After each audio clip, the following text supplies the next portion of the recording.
Hi guys, welcome to this first edition of Mask Off with the Shame-Free Tribe. And I'll be your host for today's edition, and my name is Oluwatoyin Anu. And here with me I have, why are you smiling? Jimson Godwin. Jimson, tell us a little about yourself. Well, I said my name is Jimson Godwin. We heard that the first time. You don't mean it. So, I currently work as an accountant with a manufacturing company, Furniture's Limited. I also work this side hustle now. I'm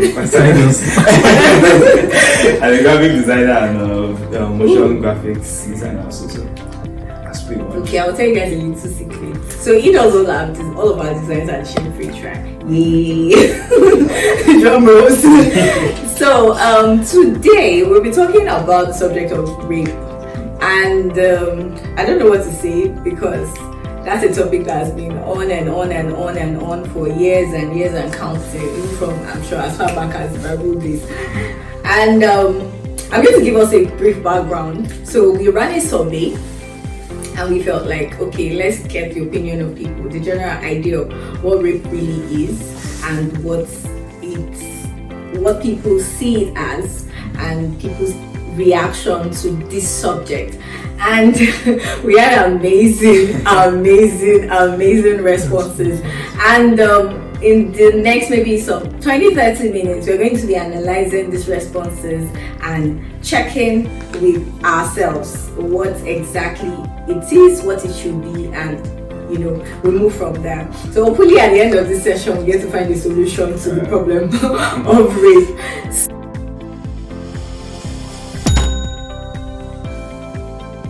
So first thing I would like to talk about is defining the terms, because we've heard of several terms that's associated with the subject. We've heard sexual assault, we've heard sexual abuse, we've heard sexual violence, we've heard sexual harassment. So it feels so ambiguous because some people could not, in the survey, some people could not differentiate between the subject of sexual assault, sexual harassment, because there were like 5 sections. The first section talked about sexual harassment, second section talked about the subject of sexual assault, then the third rape, then the fourth was talking about people's reaction, what people believe this rape is, what their mindset is about it, and then the fifth part talk about the demographics, like are them male and female, gender related, nationality, whether they live in an urban city, whether they believe in rape culture and stuff like that. And we see that even till now in this country, a lot of people are actually involved and believe in this rape culture we talk about. So that was like a summary. So back to what we're talking about, the subject of defining these terms. What exactly would you say sexual assault is?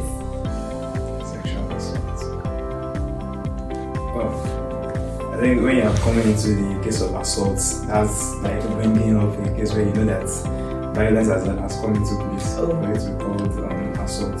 Okay. So I think sexual assault would be like violence that is sexually related. Okay, so that means we can say that sexual assault is a form of sexual violence, which is definitely true. And then we talking about sexual harassment. Some people, because there were some parts of the survey which we're talking about if sexual harassment involves penile penetration, and some people said yes it does, some people said no it doesn't have to be, some people said it has to be assault first, and some said okay, up until we get to rape, that's when we can start talking about penile penetration. So what's your idea about that? I think when you go into penile penetration, then there's another point that really has to be for it. That is real. I don't know what questions need to be even asked again. I mean, at that point in time, you don't have to ask were you raped, obviously. That's rape. We have different terms, because I feel, honestly, I tell people English is hard because you hear so many terms. For instance, I was reading the other day and I saw things like attempted rape, then serial rape, then there's gang raping, there's you know, there are so many things involved. Whatever can happen will happen. Yeah, and then we really have to be sure of really because in the end, the law is the one that has to, you know, handle these things. So what's the take of the law in this matter?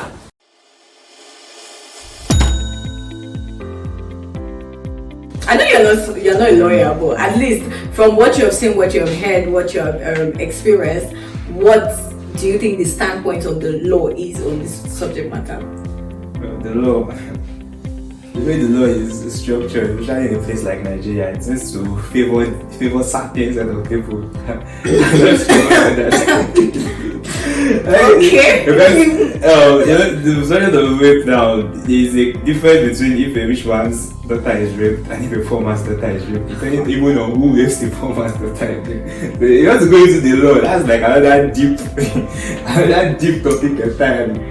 Yeah. Okay. Yeah. I don't know. Okay. I get what you're saying, Yeah. but then I feel like yes, it is. It's what you said is very valid. But I feel like gradually we are getting to a point where we have some level of equality in justice because there are so many organizations coming up these days and saying, "Oh, no to rape, not anymore, never again." What are those hashtags we keep hearing? You know, we say no to rape, this, that we don't child abuse, no, and all of that. So.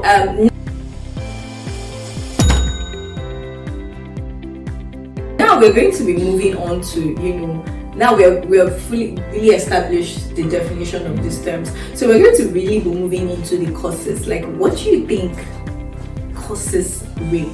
Like, what would make a man or a woman or a child decide that, no, I want to violently take what is not mine or have kind of knowledge of this other person? Well, number one thing that I would like to point out is pornography. That feels like something that it's. You know, I heard of a story of this a serial killer who was interviewed by I think Ravi Zacharias. No. He's late now. I think it was last year. That he was going to be a lawyer. So he was an Indian apologist. Okay. Those will go and put themselves up for hours of questions. Just come and be asking them any question. Like, why it is going against gay? Just ask them any question you want to ask them and they will have to find an answer for it. It was a very popular one because he was the kind of one, the person that he would, like if you ask him a question, what he will do, he will not just answer your question, he will look into your heart and see the question you are not asking.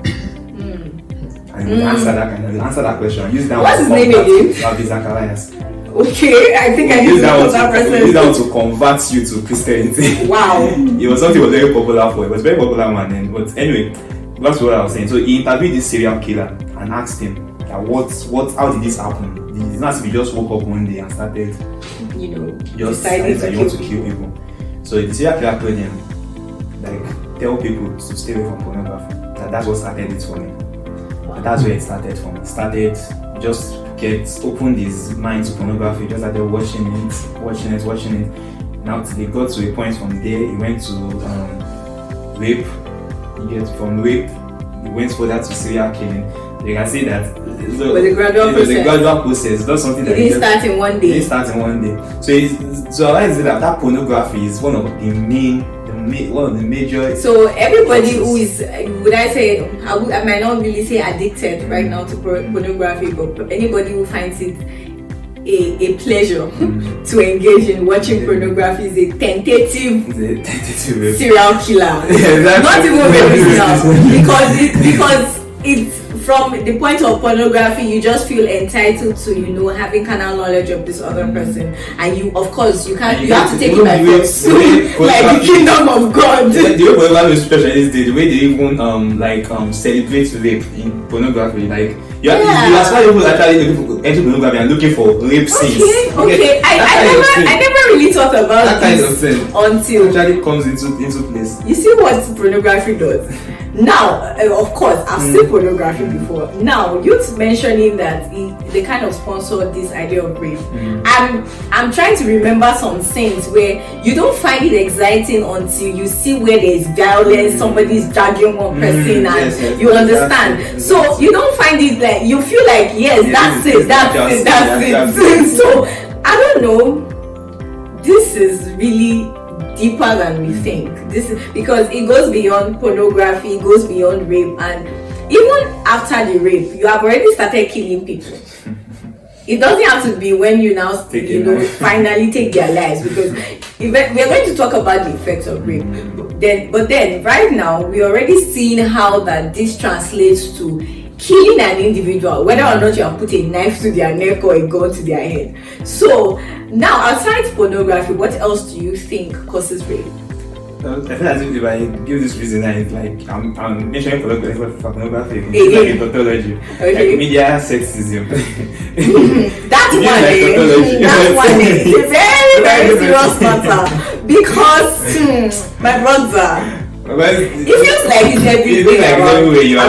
You're watching at heights, they are bringing you into it, you're watching. And they're saying, sexy something wants to chat with you now. And you're like, sister, I cannot be volley for a gay. She already up.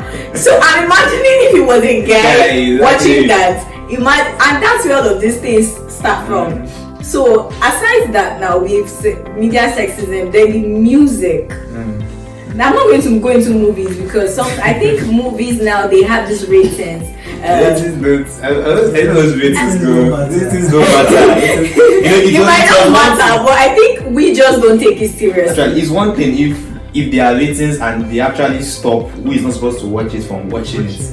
But these days, the rating is 18 plus. I think maybe one in maybe like 25 or 50 children that understand those ratings. Because I know I used to hear of a little boy, and I think he grew up abroad, or he's growing up abroad, and then they came over to Nigeria to have the holidays, and they were trying to watch a movie, and they're like, oh, come and watch a movie. They say, the guy said no. They said why? He said it's rated, I think 13 or so, and it was about 7. And the woman looked at him and was like, you don't mean it. So even when you look at this thing, I was surprised when I heard that even cartoons have ratings. And I'm like, it's cartoons. They have parental control over what your children are watching. Like, and yeah, we don't seem to give a okay. So yeah, I get it. Like,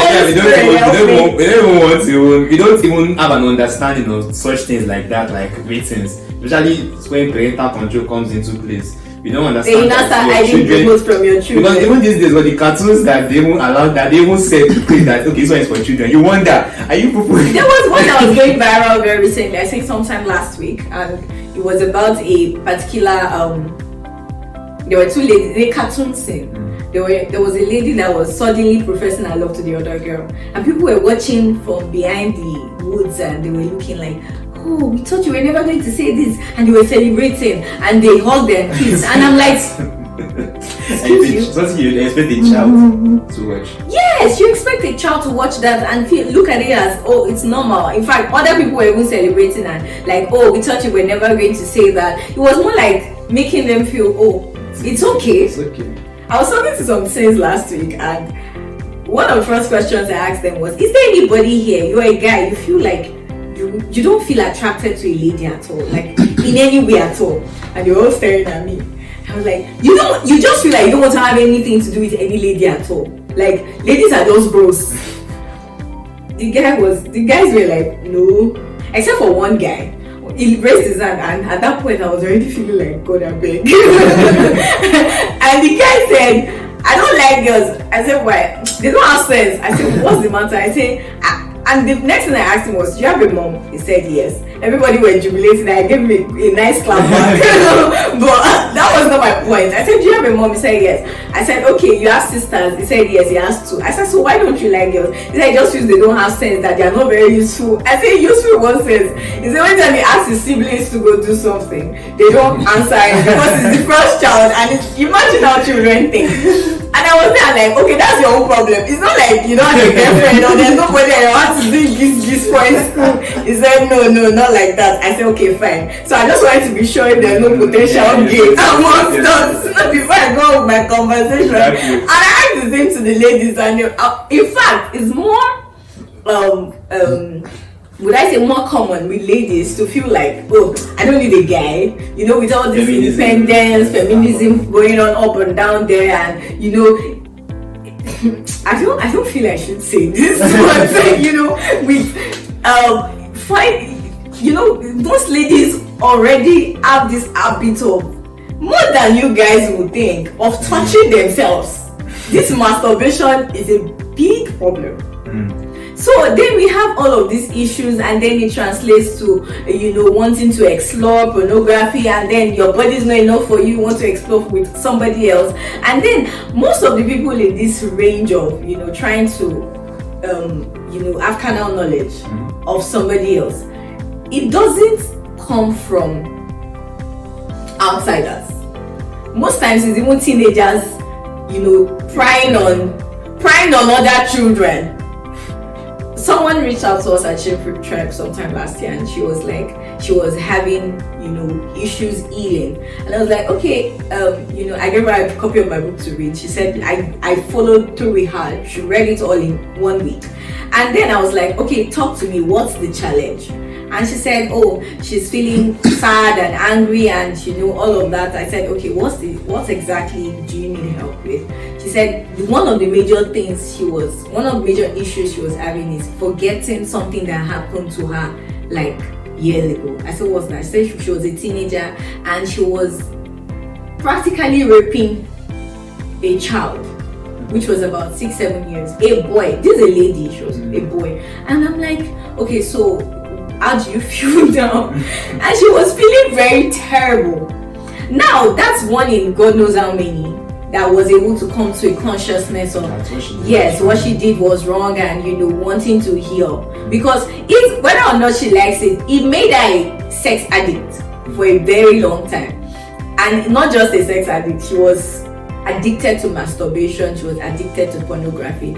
In fact, one of those nights after I prayed with her and talked with her and everything, she called me like some 10 minutes later and she said, guess what? I said, what's that? She said, I just finished masturbating. I said, it's okay. It's okay. You know what? That's what we do at the Sheffield Tribe. It's a journey. So it's all of these things combined. You just find out that people get to face all of these problems, but they find it difficult to talk, and the society is not helping. Nobody wants to hear.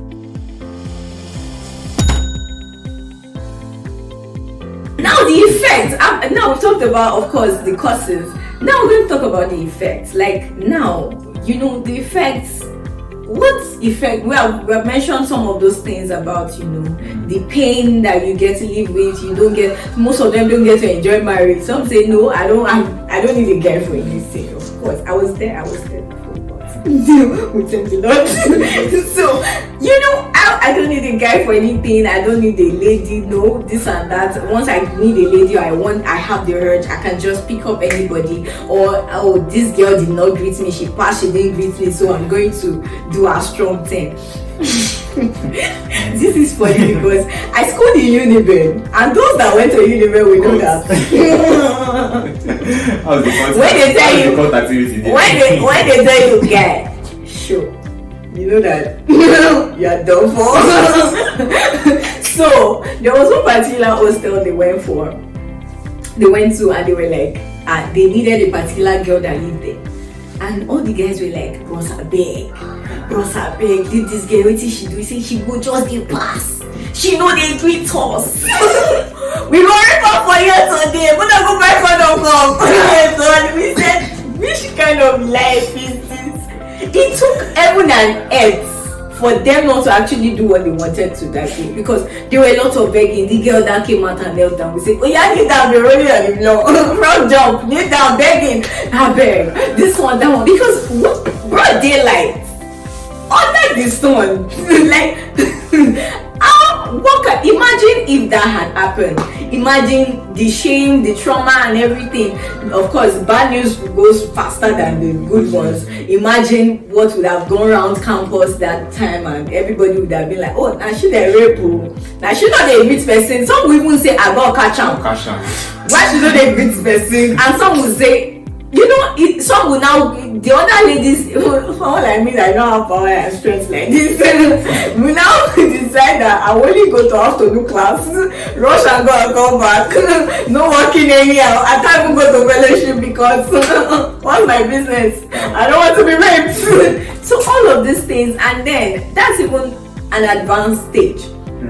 Now, what effects do they have psychologically on the victim? Of course, trauma is going to be severe, of course. Of course, and then like we know it has psychological effects, mental effects, even academic effects. You see some kids in school and they can't even relate, and you're wondering what's happening. You don't know this child is being abused, and the truth is, it happens under our noses.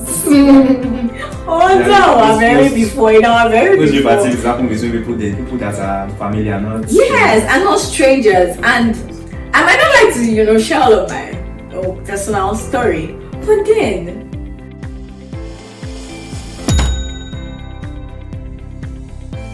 how do we go about this thing? What should the society do?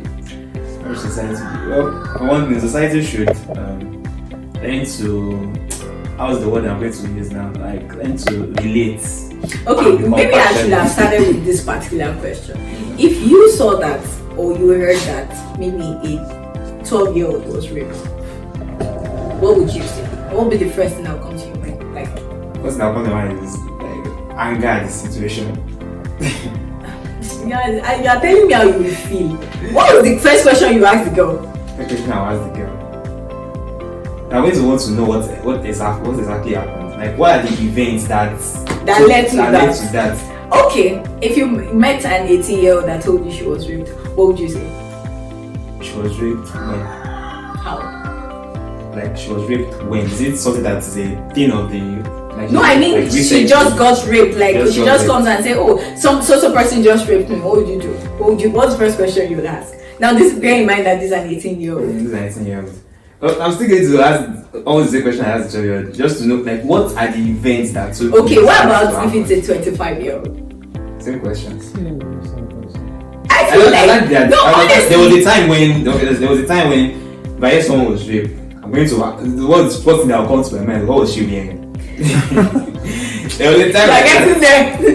What was she wearing? Where did it happen? Where did it happen? Which corner?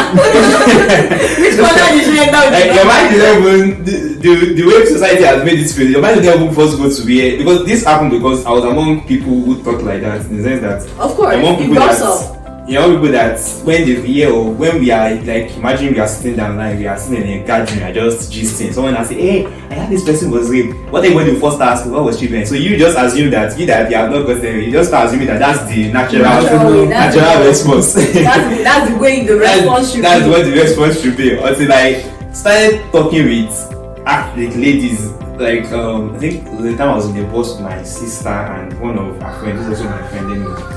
That we're not talking about this issue, not necessarily of rape, but of marriage. Like just talk about relationships. Just talk about it got to that place too. We're not talking about it. That got to that level. We're talking about rape. That's where my mindset has changed. When we were talking about rape, they were saying we're talking about this person. Was not saying, "Oh, I want to prove that means I do something." So now I ask him, what was the lady wearing? I say, did you take the way the friend of mine that just played up like, why will you ask what was? How will you not talk about the man that did it? The way she talked about it, when I got to, I have to sit down and think about one code drink for her, like one code what's it called? Blue bullet, energy drink for her, because I don't get it. Now, you said something the other time, I didn't want to cut you short, and it was, you first ask like, how did it happen? Sometimes we feel like we like to recount stories like, you lost your dad. Oh, how did he die? Like, how insensitive can you be? You understand? Sometimes it feels normal, but for someone who has been in those shoes before, I feel like the first thing that you should probably say is, how you feeling? Like, how do you feel right now? Do you need to see a doctor? What's the matter? First, think about the well-being of the person involved. And then you now talk about, okay, where is the person? How can we get the person? Okay.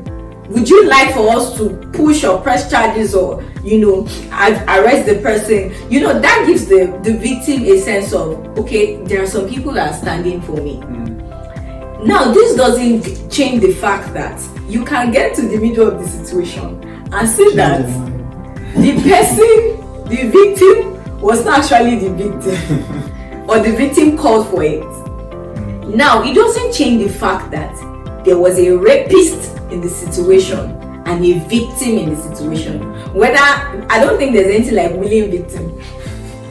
You understand? So media tries to push that idea to us that but there is nothing like that. Now there was, when we were running this whole survey thing, someone reached out to me and she was like, okay, for instance, she was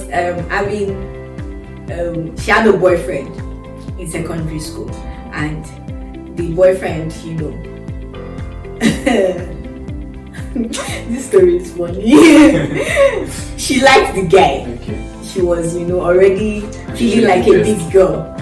She was leaving secondary school. She liked the guy. She was underaged. She was just 16, and she just felt like, and this guy just cornered her inside one of the classrooms.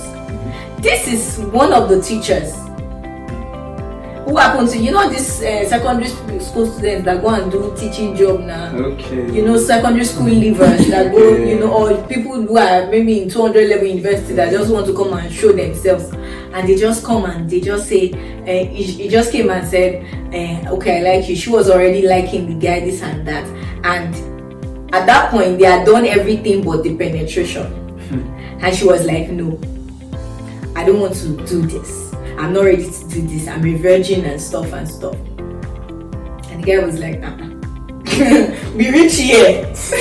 This point, you're not telling me no. What kind of no is that one? Are you joking? Is this playing? What kind of play is this? And then, brother had his way. She felt bad, felt angry and all of that. But she could do nothing. And she felt like if she said anything about it, they were going to arrest it. Her mother was going to make a fuss of it and all of that. But from then till now, she still feels angry, she still feels pain, she still feels bad. She has a bad, she has bottled up all the emotions. She has a bad impression about men and sex. You understand? And now she's asking me that, in that situation, was that rape?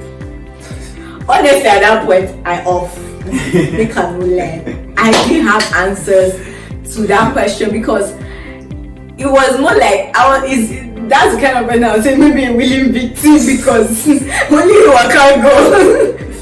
It can't happen. What you want reports give? Even that kind of thing, even if society hears of it, they are those people should be the scapegoat. You understand? But that how it should be. It should. Now, bear in mind that this person is probably maybe 20 something years and she is 16. I feel most people don't take to cognizance that under what's it called? Under 18 is under 18. No matter how you want to describe it. Under 5 days to 18 is under 18. 1 day to 18, and that's because we put a cap to it at 18 these days. And gradually we feel like that. Who decided that 18 was? Suddenly the data is kind of dropping because people like some of us, our eyes are tear reach back at maybe 15 years and the rest of that.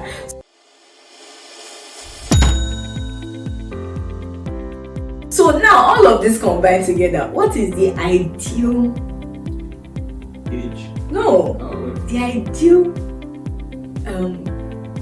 punishment for rapists. I know the law has different under different penal codes, criminal codes and all of that. For assault, for some even talked about marital rape, rape between husband and wife, which I don't know how that works, but how two people go marry, you say you rape your husband rape you, and your wife rape you. I don't understand. Which court will judge that case? I don't know. But now, what should be we've heard of 7 years imprisonment, 3 years imprisonment, we've heard of fine of 100,000 naira. I don't know what they're supposed to do, but we've heard of people stoning to get, practice Sharia. The law. The law is getting the 100,000. Or the victim. I don't know who's getting the 100,000. I really don't know. I don't know. Let's know who's getting the 100,000. Okay, well, anyway. So, me personally, I'll let you go first. I don't want to say what I have in mind. the judgment that is ideal. In your opinion, of course. You know, in the Old Testament days,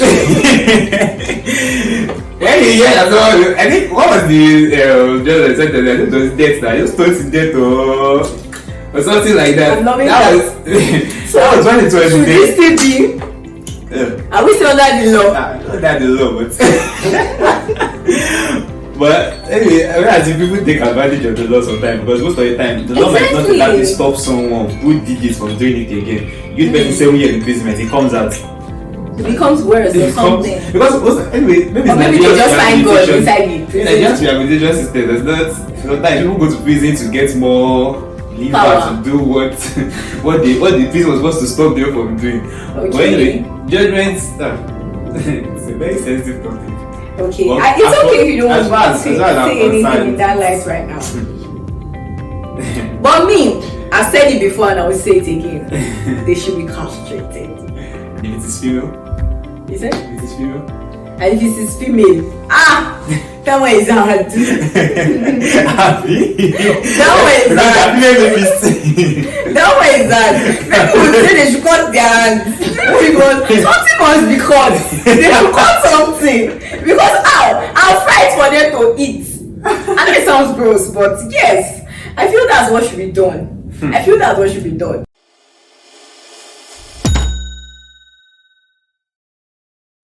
So, in the caption below, we're going to be putting a link to the penal codes and criminal codes so you can know the law and how to fight for your rights. And please, all you mothers and fathers, our uncles and aunties that know how to say, what was she wearing? Was she well dressed? Why did she follow man? This and that. What was he doing? Or the guy tells you he was raped and you are saying, didn't you enjoy it? And all of that. You will see the Lord in your dreams tonight. Amen. So please, let's be conscious of these things. It's not ideal to say, oh, when did it happen? How did it happen? The first question to ask is, are you fine? Hope you're good. Do you need to see a doctor? Have you checked yourself?